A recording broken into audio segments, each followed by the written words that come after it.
नमस्कार, मैं हूं आपके साथ अलीम अतहर। बुलेटिन की शुरुआत बड़ी खबर से करेंगे। बिहार चुनाव से पहले कांग्रेस एक्टिव मोड में आ गई है। पीडीए के 3 प्रमुख नेता आज शामिल होंगे। भागीरथ मांझी आज थामेंगे कांग्रेस का दामन। दिल्ली में आज थामेंगे कांग्रेस का दामन। दशरथ मांझी के बेटे हैं भागीरथ मांझी। पूर्व राज्यसभा सांसद अली अनवर भी शामिल होंगे। कुम्हार समाज के नेता मनोज प्रजापति भी शामिल होंगे। कांग्रेस बिहार के महादलित समुदाय, विशेष रूप से मांझी समाज को अपने साथ जोड़ने की रणनीति पर काम कर रही है। भागीरथ मांझी के साथ पूर्व राज्यसभा सांसद अली अनवर और कुम्हार समाज के नेता मनोज प्रजापति कांग्रेस में शामिल होने जा रहे हैं।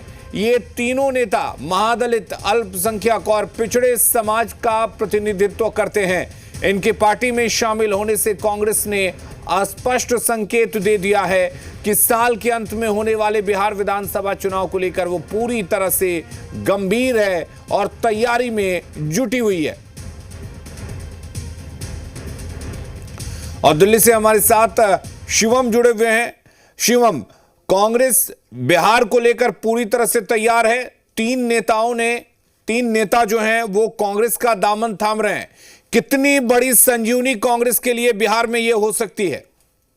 देखिए, निश्चित तौर पर बिहार में इस साल चुनाव होने और कांग्रेस पार्टी लगातार ये संदेश देने का कोशिश कर रही है कि बिहार चुनाव को लेकर पार्टी बहुत गंभीर है। सूत्र ये दावा कर रहे हैं कि आज कांग्रेस में 3 बड़े नेता शामिल हो रहे हैं, जिसमें माउंटेन मैन के नाम से प्रख्यात दशरथ मांझी के बेटे और राज्यसभा सांसद पूर्व अली अनवर और कुम्हार समाज के नेता मनोज प्रजापति भी आज कांग्रेस में शामिल हो रहे हैं। दरअसल महज 2 महीने पहले ही राहुल गांधी के साथ दशरथ मांझी ने मंच शेयर की थी और उसके बाद से ही लगातार ये चर्चा चल रही थी कि भागीरथ मांझी कांग्रेस में शामिल हो सकते हैं। सूत्र दावा कर रहे हैं कि आज दोपहर दिल्ली कांग्रेस मुख्यालय में भागीरथ मांझी के साथ राज्यसभा पूर्व सांसद अली अनवर और कुम्हार समाज के नेता मनोज प्रजापति भी शामिल होंगे।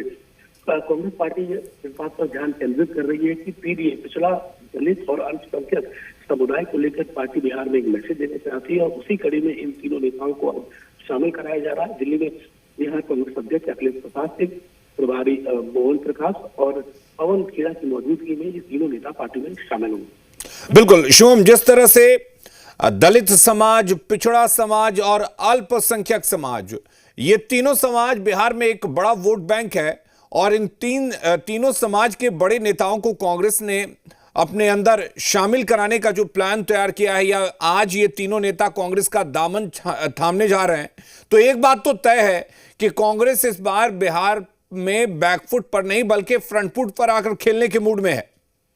अब देखिए, बिल्कुल यही एक वजह है कि लगातार बयानबाजी का सिलसिला भी जारी है।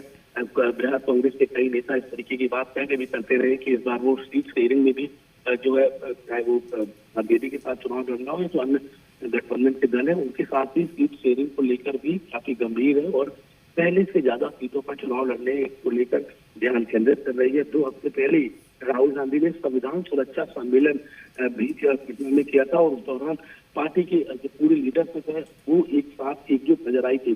कुछ ये भी दावा कर रहे हैं कि बिहार कांग्रेस में जो गुटबाजी है उसको लेकर भी पार्टी ने सभी से काम करना शुरू कर दिया है। टॉप लीडरशिप अलग अलग रणनीति बना रही है और जो जिस वोट बैंक की आप बात कर रहे हैं पीडीए, उत्तर प्रदेश में अखिलेश यादव ने लोकसभा चुनाव में ये करके दिखाया है। पीडीए का बड़ा वोट शेयर हासिल किया है और उसी तंज पर बिहार में कांग्रेस के नीति निर्याता के आप कहिए थिंक टैंक उसी फॉर्मूले पर काम कर रहा है ताकि ये जो बड़ा वोट बैंक है वो कांग्रेस पार्टी से जुड़े और कांग्रेस बिहार में पहले से बेहतर प्रदर्शन करे।